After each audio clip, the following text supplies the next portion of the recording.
Is your Wi-Fi working fine on Google TV but Ethernet refuses to connect? This usually happens because of a faulty cable or adapter, wrong network settings, or a system glitch. In this guide, I'll show you the best fixes for this issue. Let's begin. Solution 1. Check cable and adapter. Make sure the Ethernet cable is firmly plugged into both of your router and TV. You can remove the Ethernet cable from your TV for a bit, then plug it back in. Do the same thing with your router.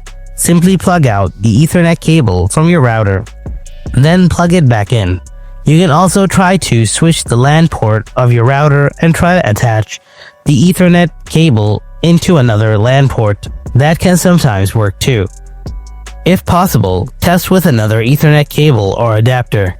Many times the issue comes down to a bad or loose connection, but if the cable itself is faulty, then you should try a replacement. Solution 2.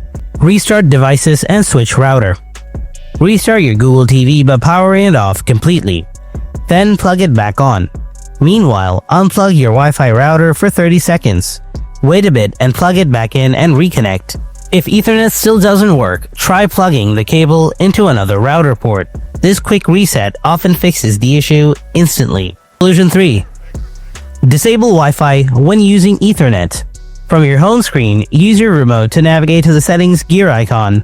Open it, go to Network and Internet, turn Wi-Fi off so your TV prioritizes Ethernet. Sometimes Google TV keeps defaulting to Wi-Fi even when Ethernet is plugged in. And that's it. With these quick tips, your Ethernet connection on Google TV should start working properly. If this guide helped you out, then make sure to like and subscribe for more Google TV fixes and tips. Thanks for watching. I'll see you in the next video. Until then, stay tuned and take care.